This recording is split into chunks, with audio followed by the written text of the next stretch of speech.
Welcome to Like Wow, a show that focuses on people doing something admirable. And our guest today is Monty Walters, who's a resident of Ashland, and his day job for Jackson County is working with people getting a divorce or separation and for the welfare of their children.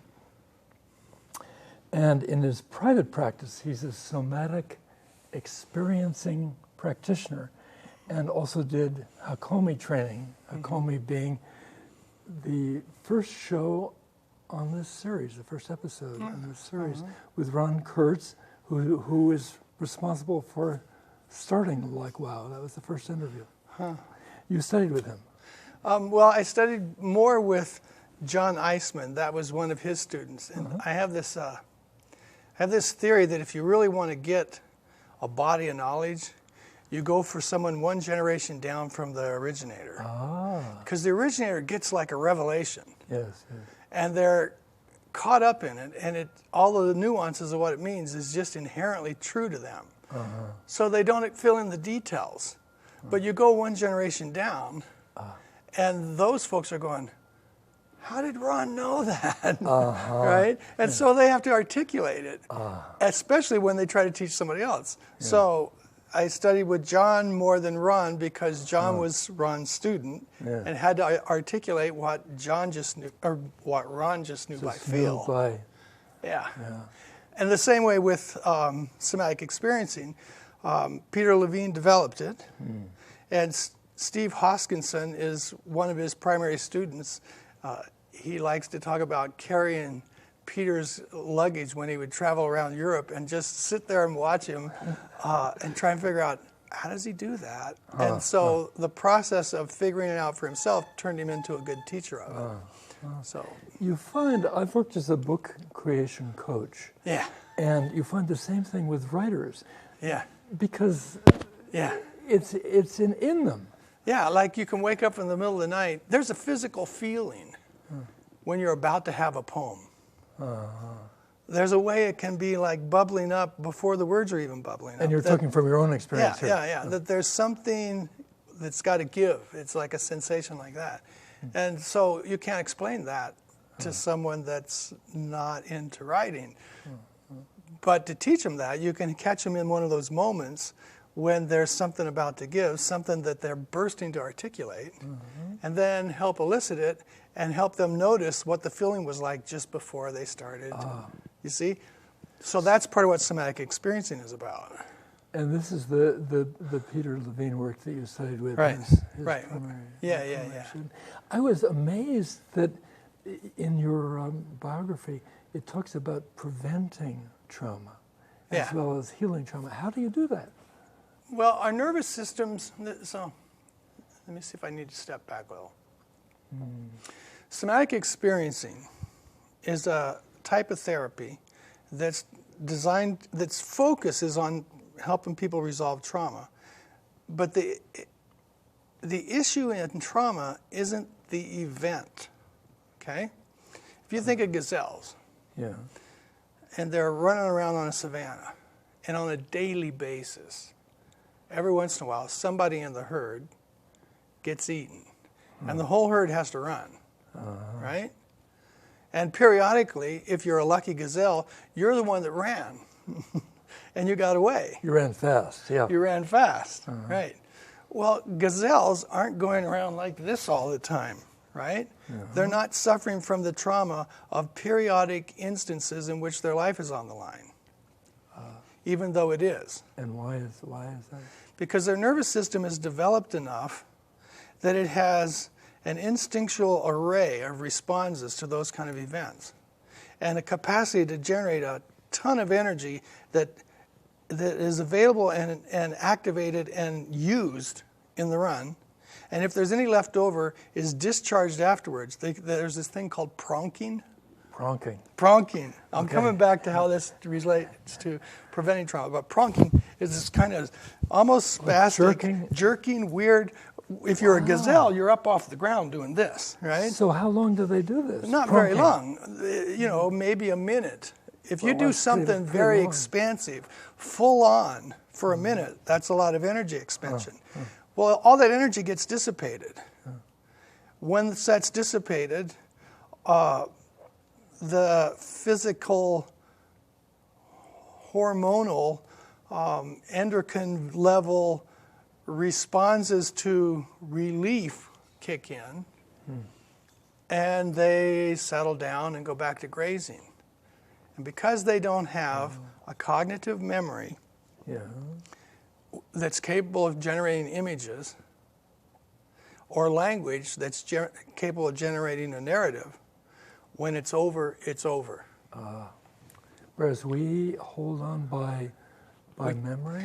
By memory. And the correlation of memory, like visual image memory or narrative language memory, the correlation of those with certain energetic states, with levels of activation, especially in a circumstance in which there's some similarity to the incident that caused the quote caused the trauma. When those things line up, so the energetic level, the conditions, and the narrative, when those things line up, we start trying to finish the instinctual stuff we were up to that was there in the beginning to help us get through the incident that freaked us out, right? Now Okay. you hear So of it. actually, Go ahead. So all that is part of what happens to recapitulate trauma, right? Because recapitulating means you run the narrative when you get at that energetic level. If you break any one of those aspects and stop that part of the pattern, the person doesn't reenact the trauma. So if you avoid the circumstance, you don't reenact the trauma. If you avoid the level of activation where you were energetically when the car ran into you from the side, for example, or when someone broke into the house, the energetic level, if you never get to that level of activation, you don't have the trauma.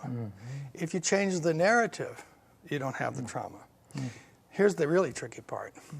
If you take the base level and rise and fall of activation of a person's nervous system and help them get to the point where they can profoundly deactivate, where they can come down way below what used to be their baseline, they'll do the same activation levels. Oh, but it's lower on the... It's lower on the scale. And so they're never hitting the part where they split off.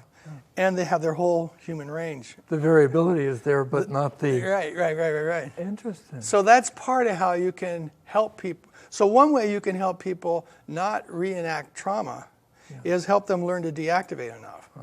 Like, for example, if someone that's good at Aikido, they're not going around with their arms up like this all the time. This is good if something's going to threaten me from the front. But if something comes from the side or behind, I have to come out of the stance I've got to kind of a relaxed state and then go into a defense for the other direction. That's actually worse than if I was just hanging out loose, right? If you're hanging out loose, you're more capable of responding to whatever comes at you, okay? That also helps you respond to future incidents that might trigger a trauma. So dramatic traumas we all know about. I mean, like big deals, right? What is it? Improvised explosive device. Oh, in Iraq or something or a rape. And, Yeah. But you deal with a whole range of. Right. I mean, trauma is what. Well, trauma isn't the event. Trauma is the way we take insults to our functioning, to our nervous system functioning, and try to cope in ways that limit our aliveness. Okay? So if the way we respond to a trauma is to contract in a certain way, either emotionally, spiritually, physically, and limit our range of functioning, it can feel like we're safer. But we're also more miserable. I remember that event called Welcome Home for Vets. It was in the Oregon Shakespeare Theater. Yeah.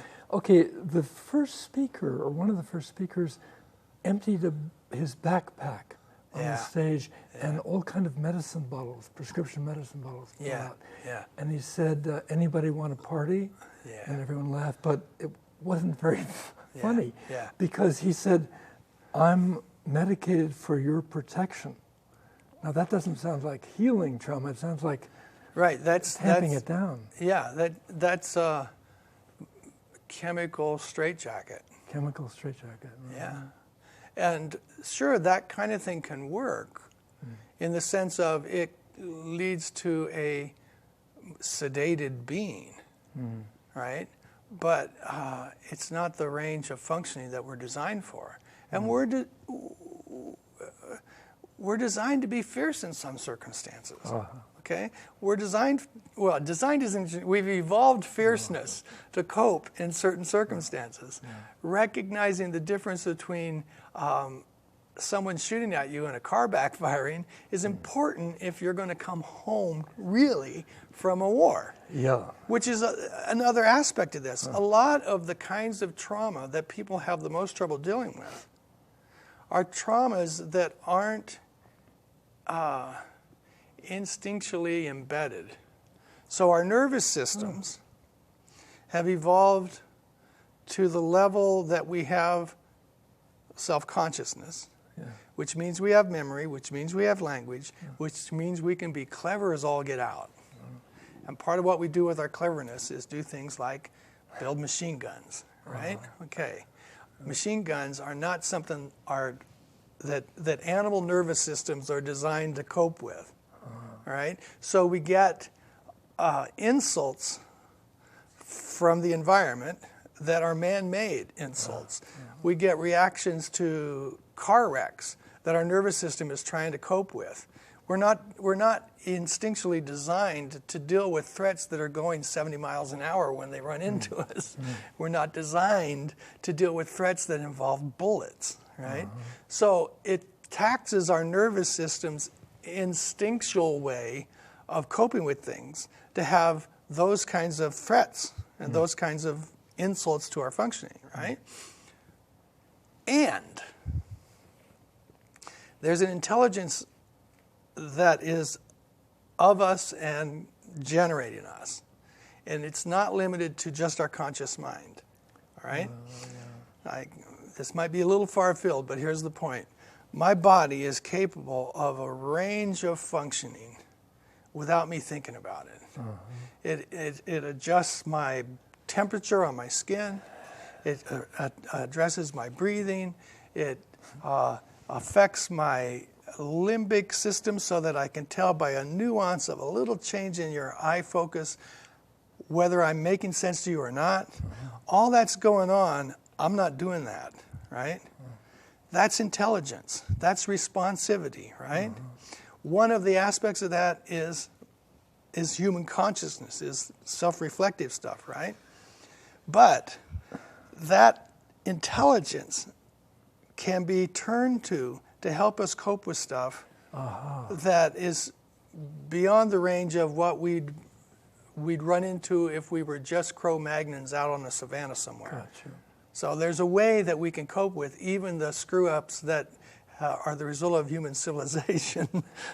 So you're saying that humans have been able to invent the things that give the insults, but also invent ways to handle that. And the inventing is really interesting because it's more like recognizing and using the capacity of consciousness to focus and allow to change how we react to stimuli, okay?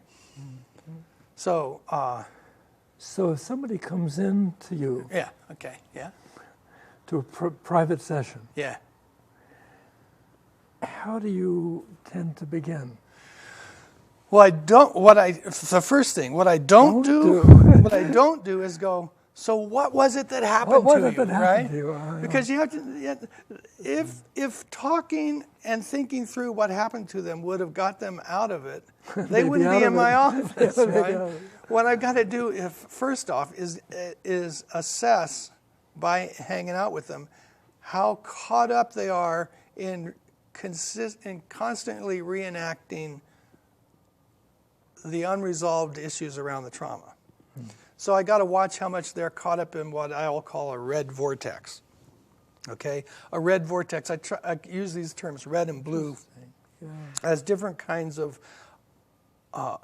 captivating energetic patterns, right?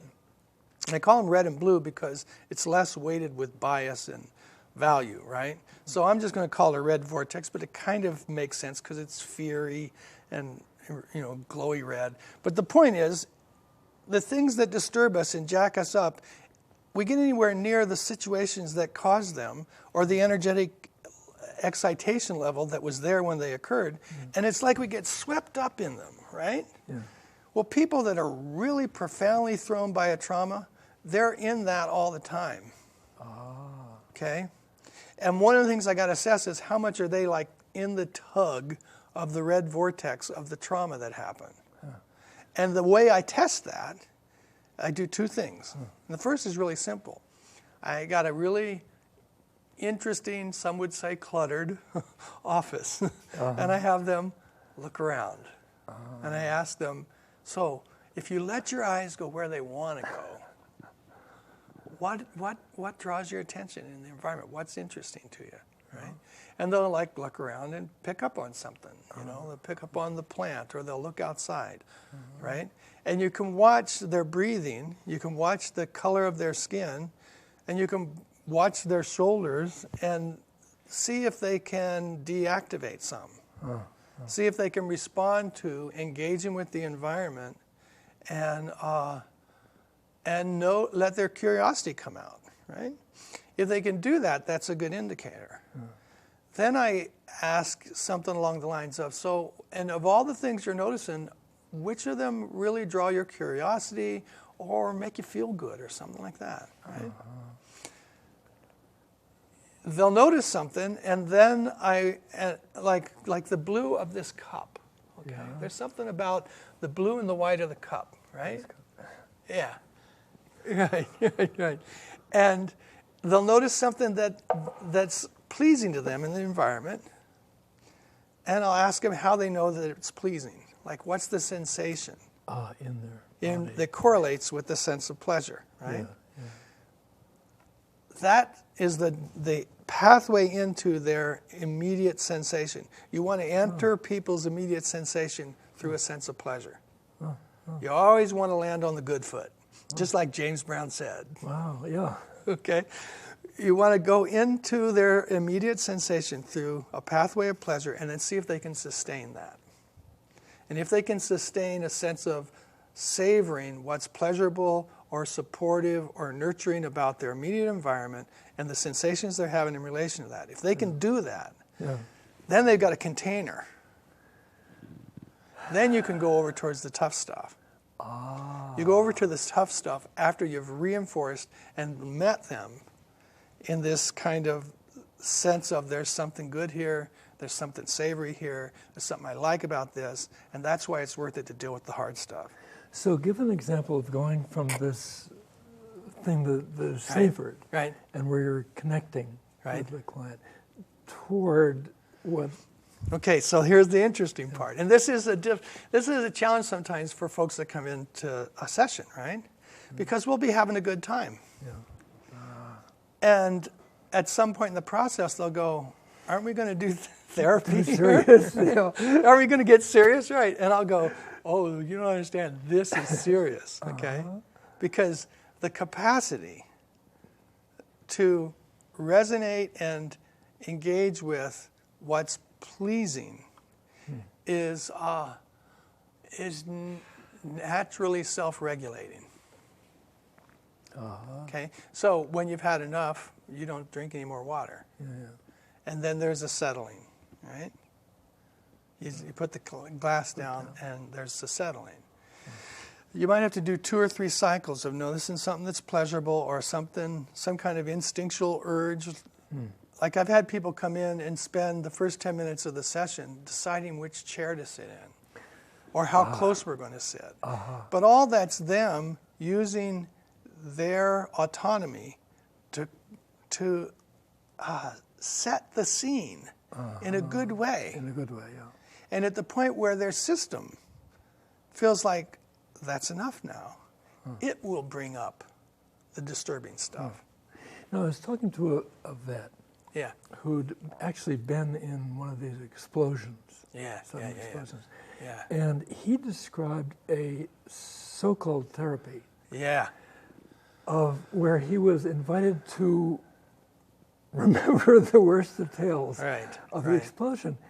It sounded Right. kind It's- of brutal right. to me. I hope this Right. is not. This is not that. This is profoundly not that. There's a thing called pendulating, and there's a quality of titrating that's involved in doing somatic experiencing. Titrating is taking a small. Right, right. So you're this dynamic of an impulse in response to the environment generally, a movement towards it, a gesture, a statement, an opening to experience. There's an activation, there's a threshold, and there's a deactivation. We're doing this all the time. Like the gazelle that you. Like the gazelle. That, yeah. So you do that in relation to what's disturbing and unresolved as well. You go towards it, you break the exact incident into like fragments and deal with fragments. So I would talk with him about, so what were you doing just before anything happened? Yeah? And I was daydreaming out the window. Yeah. Really, what's it like to daydream for you? You know? And I got to get into that. And then at some point I'll be like, and when did you know that you'd actually survived? Like, what was that moment like? So you're going around the. I'm going on both ends. Both and then we're going to ends. come back in this titrated way towards what's most disturbing. Big bang. Right. Yeah. So the point that's most disturbing, by the time you get to it, lots of times their level of activation is clear down here. So it does this instead of this, right? Yeah. You want it to do this, which is not meant to minimize the original intensity. It's to maximize their nervous system's capacity to expand big enough to hold all that. Because there's a lot that blew up when that blew up. It wasn't just the shock of an improvised explosive device. Yeah. It was the shock of, what the hell am I doing in Iraq? And am I going to die? You know, and multiple layers of, and that thing you just did? Yeah. This is instinctual. You must see a lot of. Okay, right. This is an instinctual response to something that's revolting, or there's an urge to push it away, right? So if we were in a session, I saw a gesture like that, I would drop the content and I would deal with something about translating this probably into this kind of motion and see what your arms want to do. And we would do this kind of thing. We'd do that first. To push the thing. Because there's these things our bodies try to do in response to stuff that are disturbing. And you want to honor, in the sequence the body wanted to do them, you want to honor those instinctual responses. You want to complete them. You want to return to deactivation, and then you take another bite. Even though the explosion was too fast. It was too fast to do and that. You couldn't. Right, but the system wants to. Yeah, the system. This is part of what's not done. And especially in things that happen too fast for our systems in their natural responsivity to complete. If you can't complete turning away, then it needs to get completed as part of what allows you to let go of the whole event. Now, does the VA do any of I've met folks that now? that are involved. The local VA, no. Yeah. And the reason I know that is there are there may be 3 somatic experiencing practitioners between here and Eugene. You know? So the VA doesn't have anybody on staff that does this. Yeah. But on a national level, yes, there are people involved intimately in designing treatment protocols that come from a somatic experiencing perspective in developing them. But there's this gradual process of getting this out into the culture and getting comprehension of its value and its roots in physiology. That's the other thing that's interesting about this.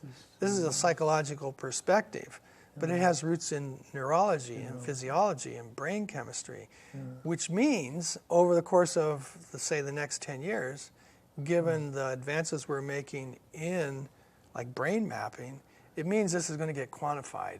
And to some degree it already is, but it's going to get quantified down to, this is hard science, not just talking about stuff. Now, you obviously can't turn this off. I mean, your knowledge about somatic experiencing in this job, working with children and divorce and so forth. How does the work come in to that at all? Well, it's interesting. So first off, I have another office that's a little cluttered and quite interesting. You have two offices that are cluttered. Right. But part of that is to, one, look a little like an absent-minded professor. And the other is to have it be, there's enough stuff in here that's going to interest somebody. Somebody's going to be able to land on something no matter what it is. And that's true at the county too. So I'm a divorce and custody parenting plan mediator, which means I'm seeing people that are cranky and they're coming in expecting an argument. And I have about 20 minutes with each parent to meet by themselves and do two things. One is to help them kick up their capacity to defend what needs to be defended and to argue what needs to be argued. But I also have a little bit of time to see if I can help them settle down enough to reconnect with how much they love their kids. And to drop beneath the slogan that I'm doing this because it's best for the kids, and down into the mystery of what really do my kids need now. And occasionally, if I can get both parents to land in that, they'll come up with a compromise on how to raise them that'll be as elegant as the parent that's more interested in religion has them Saturday night so they take them to church. You know, or the parent that's better at math has them Wednesdays because Thursdays is when the math quizzes happen. But once they get to this state, they can do the work. Then they leave having this sense of, we can cooperate. And we know the difference between what it feels like to be making each other enemies and what it feels like to be supporting each other, being parents. So that's part of how I use it at the county. That's very good. Yeah. Well, Monty, thank you so much for coming by and just scratching the surface of this very complicated work. One more thing for people that are interested in exploring this further. On the fourth Tuesday of each month since January, I've been doing introductory sessions about this at the Haven. That's at 1970 Ashland Street in Ashland. And so the fourth Tuesday this month is the 26th. And between 6 and 9, I do an intro to somatic experiencing at the Haven. Wonderful. So folks could come down. It's kind of a mini work. It's a mini workshop, We do a demo and we do some experiential stuff, and some people sit on the floor, and it's like, it's like a big living room. Very good. It's kind of like your office here. My office here. Okay, thank you again. You're welcome. Yeah.